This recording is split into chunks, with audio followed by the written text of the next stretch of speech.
අපි අද කතා කරන්න යන්නේ වෘෂභ ලග්නය ගැන විස්තර ටිකක්.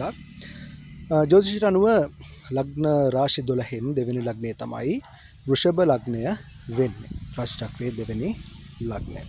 එතකොට මේ වෘෂභ ලග්නයේ අධිපති ග්‍රහය වෙන්නේ සිකුරු ග්‍රහය.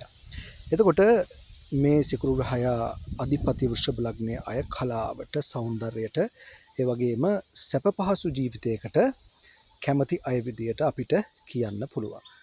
එතකොට අපිට වෘෂභ ලග්නයේ උපදින අයගේ ගතිගුණ විදියට මෙන්න මේවා කියන්න පුළුවන්. ඒ තමයි එකක් තමයි ස්ථාවර භාවය සහ අදිෂ්ඨානය.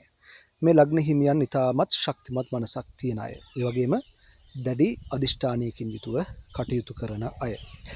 ඉතින් මේ වෘෂභ ලග්න හිමියන් මොනවා හරි වැඩක් නැත්නම් අරමුණක් බාරගත්තට පස්සේ ඒ වැඩේ අවසන් වන තුරුම නොපසුබටව උත්සාහ කරනවා. උත්සාහය අතාරින්නේ නැහැ. ඒ වගේම මේ වෘෂභ ලග්න හිමියන්ට තියෙන තවත් එක ගුණයක් තමයි ඉවසීමේ ගුණය. සංසුන්කම සහ ඉවසීමේ ගුණය.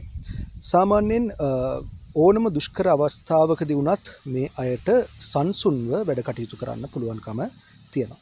ඒ වගේම තමයි ඒ උපරිම ඉවසීමේම ප්‍රතිඵලයක් විදියට ඒ ඉවසීම ඉක්මවා ගිහිපු තැන ඔවුන් අතිශය දරුණු විදියට හැසිරෙන්න පුළුවන්. ඊට පස්සේ වෘෂභ ලග්න හිමියන්ගේ තවත් වැදගත් ලක්ෂණයක් තමයි මේ සෞන්දර්යයට, කලාවට තියෙන නැඹුරුව. සිකුරු ග්‍රහයක බලපෑම තියෙන නිසා මේ අයට සංගීතය, චිත්‍ර කලාව, නැටුම් අලංකාර වගේ කලාවන් වලට ඇතිවන ඇල්ම වැඩි. ඔවුන් ඒවට නිරන්තරයෙන්ම ප්‍රිය කරනවා. ඒ වගේම ආර්ථික ස්ථාවරත්වය සහ ධනවත්කම කියන එකත් වෘෂභ ලග්නය අපිට දකින්න පුළුවන්. මොකද මුදල් කළමනාකරණය සම්බන්ධයෙන් වෘෂභ ලග්න හිමියන් ඉතාමත් දක්ෂයි. අනාගතය සුරක්ෂිත කර ගැනීම සඳහා ආයෝජනය කිරීමට, ඒ වගේම ධනය රැස් කිරීමට විශේෂ හැකියාවක් දක්වනවා. සැප පහසු සුඛෝපභෝගී ජීවිතයක් ගත කරන්න වෘෂභ ලග්න හිමියන් නිතරම උත්සාහ දරනවා. වෘෂභ ලග්න හිමියන්ගේ තවත් ලක්ෂණයක් විදියට විශ්වාසවන්තකම සහ මිත්‍රශීලීකම දක්වන්න පුළුවන්. මිතුරන් සහ පවුලේ සමාජිකයන් එක කටයුතු කරද්දී මේ අය ඉතාමත් විශ්වාසවන්ත සහ ආදරණීය අය වෙනවා. යමෙකුට දුෂ්කරතාවයක් පැමිණුණාම උදව් කිරීමට කිසිම විලාවක පසුබට වෙන්නේ නැහැ. ඒ වගේම ආහාර පිණිස ඇති ප්‍රියතාව. රසවත් ආහාර පාන අනුභව කිරීමට සහ පිළියෙල කිරීමට මේගොල්ලෝ හරිම කැමතියි. ඒ වගේම හොඳ ආහාර වේලාවක් භුක්ති විඳීම කියන්නේ මේ අයගේ ජීවිතයේ ප්‍රධාන සතුටක්. වෘෂභ ලග්න හිමියන්ගේ තවත් දකින්න ලැබෙන දෙයක් තමයි වෙනස්කම් වලට ඇති අකමැත්ත. හදිසි වෙනස්කම් වලට මුහුණ දෙන්න මේගොල්ලෝ එච්චර කැමති නැහැ.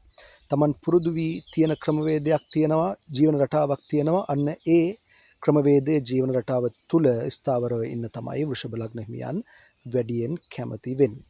වෘත්තීය ජීවිතය සම්බන්ධයෙන් ගත්තොත් ව්‍යාපාර, බැංකු ශාස්ත්‍රය, ගෘහ නිර්මාණ ශිල්පය, කෘෂිකාර්මිකාංශ, ඉඩකඩම් සහ විලාසිතා නිර්මාණකරණය වගේ ශාස්ත්‍රවල මොවුන් කැපී පෙනෙන දස්කමක් දක්වනවා.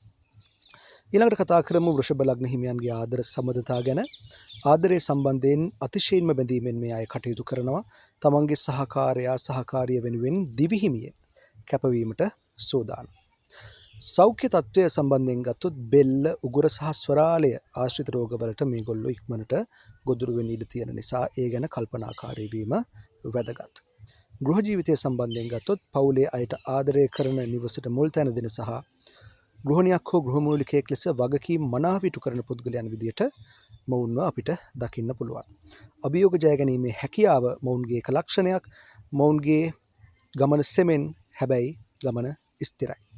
ඒ නිසා ජීවිතයේ බොහෝ බාධක ජය අරගෙන අවසානයේ ජයග්‍රහණය කරා ළඟා වීමේ හැකියාව වෘෂභ ලග්න හිමියන්ට තියෙනවා. අපි ඊළඟ වීඩියෝ එකෙන් මිථුන ලග්න හිමියන් ගැන කතා කරමු.